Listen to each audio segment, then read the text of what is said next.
पैसे बनाने के तरीके होते हैं 7 या माध्यम होते हैं 7। आप इक्विटी में इन्वेस्ट कर सकते हैं, बॉन्ड्स डिबेंचर्स में इन्वेस्ट कर सकते हैं, गोल्ड में इन्वेस्ट कर सकते हैं, कमोडिटीज में लोग इन्वेस्ट करते हैं, करेंसी में इन्वेस्ट करते हैं, रियल एस्टेट में इन्वेस्ट करते हैं, और 7वां मैं ऑल्टरनेट्स मानता हूं, जिसकी कोई डेटा नहीं मिलेगा लेकिन लोग इन्वेस्ट करते हैं, जैसे कि बिटकॉइन। इसकी डेटा नहीं है, लोग इन्वेस्ट करते हैं। और मेरा ये मानना है कि यंग इन्वेस्टर्स को, हम जैसे एक्सपर्ट्स हम बहुत कुछ बोलते हैं, लेकिन हमें भी ये पता नहीं है कि आगे अगले 10, 20, 50 सालों में कौन से एसेट क्लासेस उभर के आगे आएंगे। तो उन्हें सिर्फ अपनी एलोकेशन की ध्यान देना है। लेकिन सबसे जो इसमें मेरा जो कन्विक्शन इक्विटी के लिए है वो ये है कि ये जो 7 एसेट क्लास है, equity, fixed income, gold, commodity, currency, real estate और ये सारे ऑल्टरनेटिव्स जो बोलते हैं, इस 7 में एक ही ऐसा एसेट क्लास है जो हमारी ह्यूमन बीइंग्स की प्रोग्रेस को कैप्चर करता है, इनोवेशन को कैप्चर करता है, एंड दैट इज इक्विटी। तो एक वो कन्विक्शन बना रहे, और अगर कोई सलाहकार मिले, कोई एडवाइजर अच्छा मिले अपने पर्पस, अपने गोल्स के लिए, there is no stopping that. Hindustan में ना कई तरह के इन्वेस्टर्स हैं, आप इसको एक ब्रश से पेंट नहीं कर सकते। एक तरह के लोग हैं जिन्होंने कुछ पैसा इनहेरिट किया है अपनी फैमिलीज से, उनके पास ऑलरेडी एक एग्जिस्टिंग अमाउंट है, अब आप वो उसको कैसे एलोकेट करेंगे वो थोड़ा इन्फॉर्म्ड है, लेकिन they should focus on asset allocation.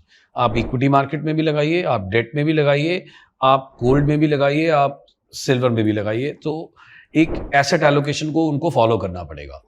हर एक का एसेट एलोकेशन उनकी अपनी रिस्क एपेटाइट और रिटर्न एक्सपेक्टेशन के हिसाब से होना चाहिए।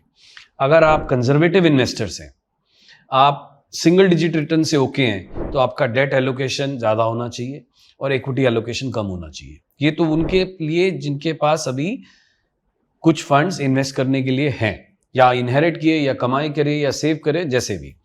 कुछ ऐसे large part of investors India में, विवेक जी, वो लोग हैं जो एक्यूमुलेशन स्टेज पे हैं, जो काम कर रहे हैं, वर्किंग पॉपुलेशन जिसको हम बोलते हैं, सैलरीड लोग हैं, सेल्फ एम्प्लॉयड लोग हैं, जो एक महीने का एक पर्टिकुलर सेट ऑफ इनकम कमा रहे हैं, उसमें से एक छोटा पोर्शन वो सेव करके इन्वेस्ट करना चाहते हैं।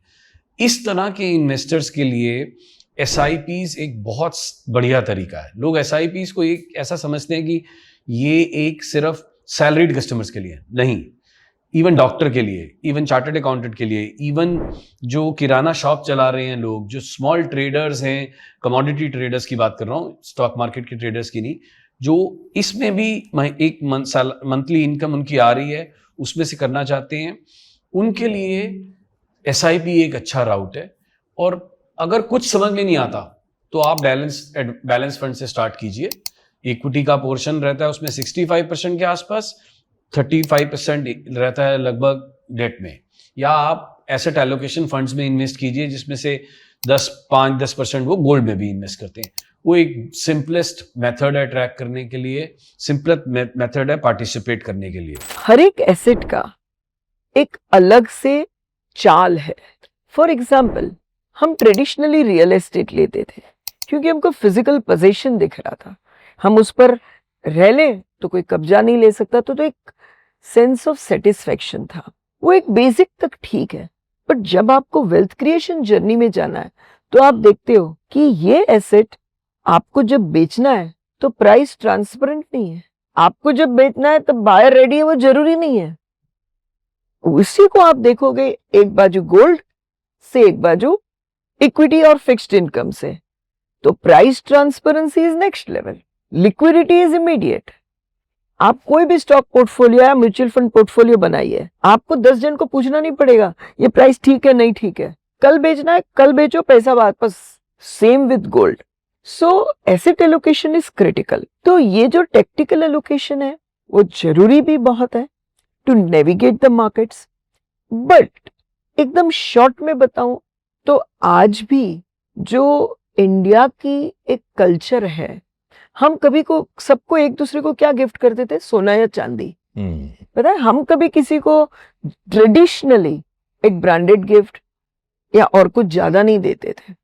तो वो चीजों की वैल्यू आज भी है, और मैं बहुत स्ट्रांगली कहूंगी कि पोर्टफोलियो में प्रीशियस मेटल का 45% अभी टेम्पररी है, पर 15 से 20% एलोकेशन होना चाहिए। And this is applicable to all men, जो हमेशा सोचते हैं कि विमेन तो पीछे पड़ी है ज्वेलरी दिलाने को। नहीं, this is part of asset allocation and of course based on age आपको मार्केट्स में प्रॉपर एलोकेशन रखना ही है, be it 30-40% at a very senior age और up to 60%, 70% based on the young and the requirement of capital. तो ये आपको navigate जरूर करना है।